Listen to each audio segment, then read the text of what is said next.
para a nossa próxima leitura, para a preparação do ator, de Konstantin Stanislavski.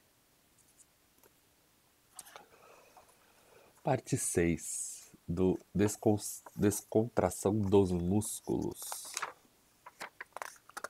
Ah, interessante. Esse aqui acaba hoje. Esse aqui acaba hoje. Então vamos aproveitar. Segundo Paulo, o diretor passou hoje das poses para os gestos. A aula foi numa grande sala. Os estudantes ficaram em fila, como para uma inspeção. Tortsov ordenou-lhes que erguessem a mão direita. Isso fizeram como se fossem uma só pessoa. Seus braços foram lentamente erguidos com as barras de uma passagem de nível. Enquanto o fazia, Ragmanov apalpava-lhes os músculos e tecia comentários. Não está certo. Relaxa o pescoço e as costas. Seu braço está todo tenso. Dir-se-ia que a tarefa pedida era simples. Entretanto, nenhum só aluno foi capaz de executá-la certo. Pediram-lhes que executassem um ato isolado, que usassem apenas os grupos musculares envolvidos nos movimentos do ombro e nenhum do pescoço, das costas e principalmente nenhum músculo da região da cintura. Estes muitas vezes desviam o corpo inteiro na direção oposta e do braço erguido para compensar o movimento. Esses músculos contíguos que se contraem lembram as claves quebradas de um piano, as quais, ao batermos numa, baixam várias, valendo o som da nota desejada. Não é de admirar, portanto, que as nossas ações carecem de nitidez. Elas devem ser claras, como as notas de um instrumento. De outro modo, o desenho de movimentos do papel se emaranha e tanto a sua exposição interior como a exterior só se podem tornar indefinidas e inartísticas. Quanto mais delicado é o sentimento, mais exige precisão, clareza e qualidade plástica para exprimir fisicamente. Paulo continuou dizendo. A impressão que conservo da aula de hoje... Só um segundo.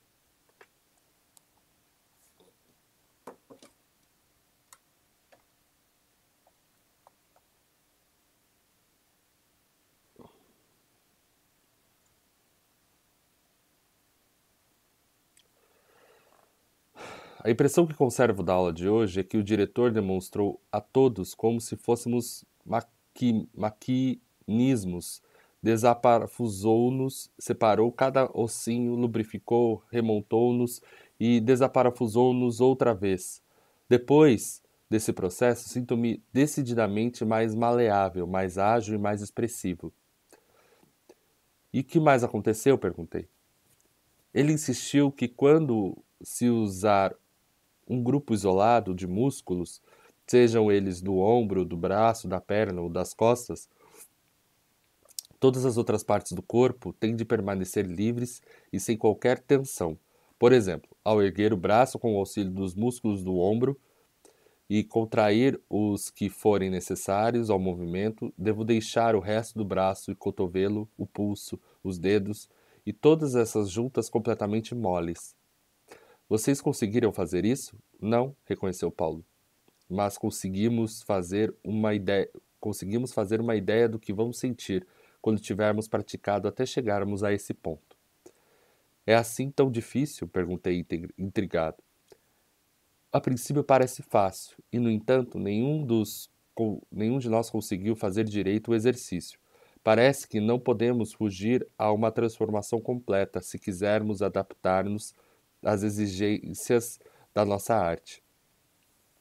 Defeitos passáveis na vida cotidiana ficam patentes ao fulgor das gambiarras e definitivamente impressionam o público. O motivo é fácil de descobrir. A vida no palco é mostrada dentro de um ângulo reduzido, com como na lente de uma câmera. As pessoas olham-na de binóculos como quem examina uma miniatura com uma lente de aumento. Por isso, nenhum detalhe escapa ao público, nem o mais ínfimo. Esses braços tensos podem ser meio suportáveis na vida real, mas em cena são simplesmente intoleráveis. Fazem o corpo humano parecer de madeira, semelhante a um manequim. Resulta a impressão de que, provavelmente, a alma do ator é tão empretigada quanto os seus braços.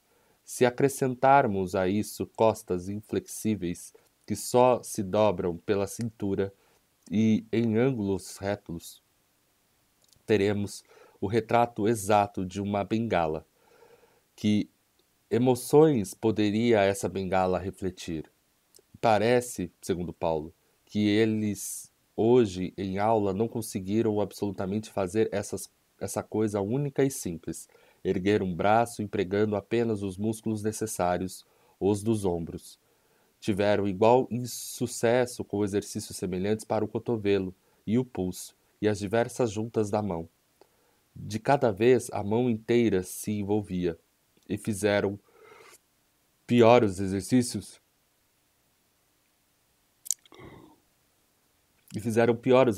de mover cada parte do braço por sua vez, do ombro até a ponta dos dedos e vice-versa.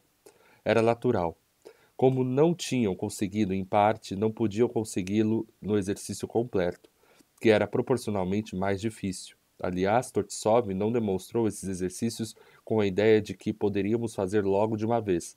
Estava delineando o trabalho que seu assistente executara conosco no seu curso de treino e disciplina.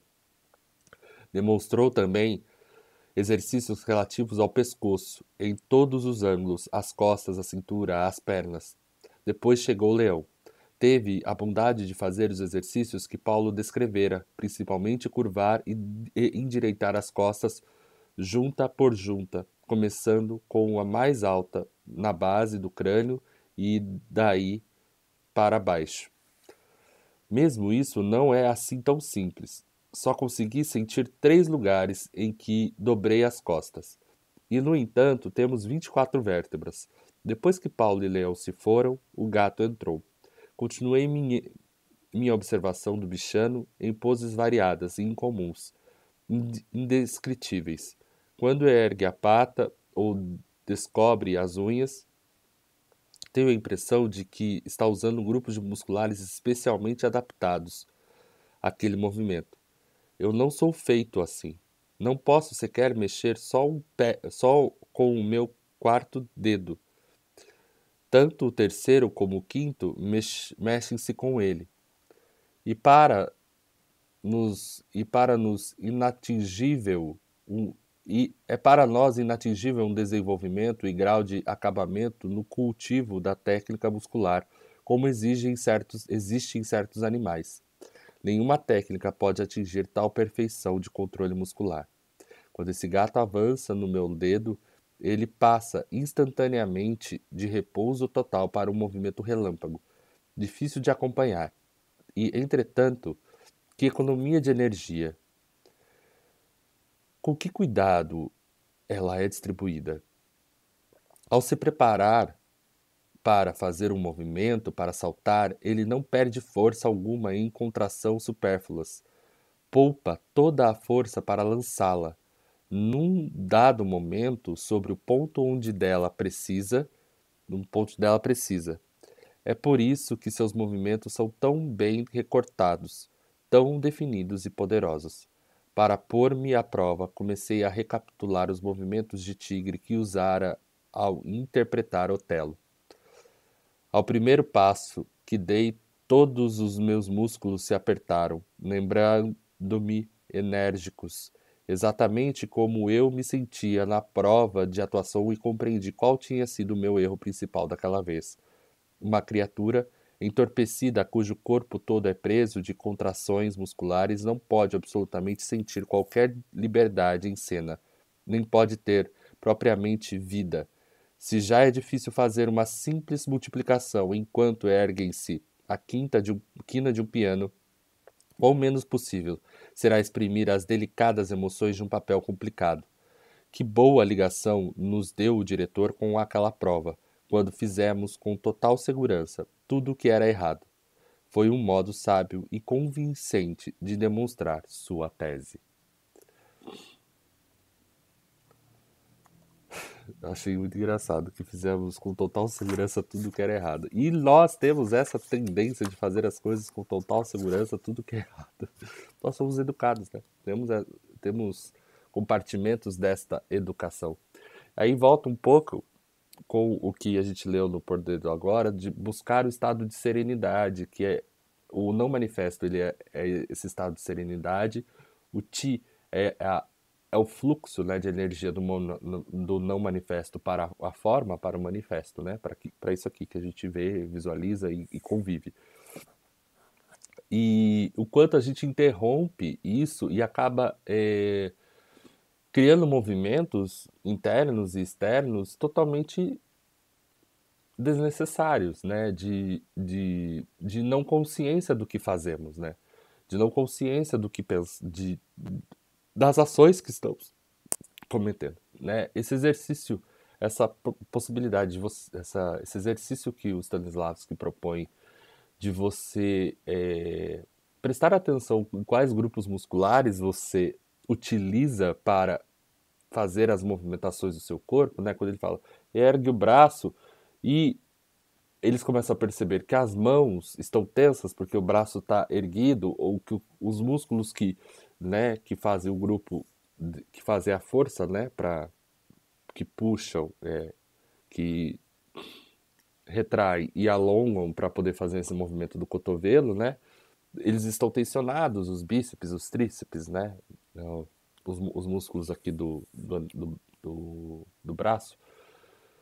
E apenas, quando eu vou movimentar apenas a articulação do corpo, o meu braço ele tem que estar relaxado, né? Ele tem que estar livre para ele poder criar outro movimento, né? Então, assim, me vem muito, quando eu faço a primeira posição do balé, o meu cotovelo normalmente ele fica caído. Aí a minha professora vem e alonga o meu cotovelo.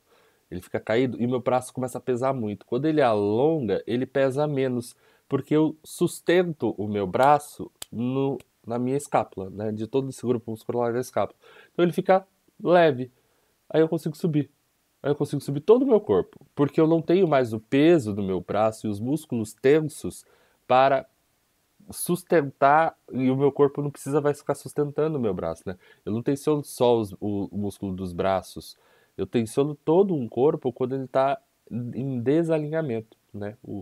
E, e aí eu acabo esquecendo. Quantas vezes eu faço esse movimento inútil? Toda aula a professora vem e, cotovelo, eu já sei que é para mim. Meu cotovelo provavelmente já deve estar encostando na crista ilíaca. Então, a criar essa consciência do manifesto é também um processo de se entregar a esse fluxo para o não manifesto, né? Quando você começa a criar essa consciência do manifesto do corpo, você começa a fazer uma viagem interna.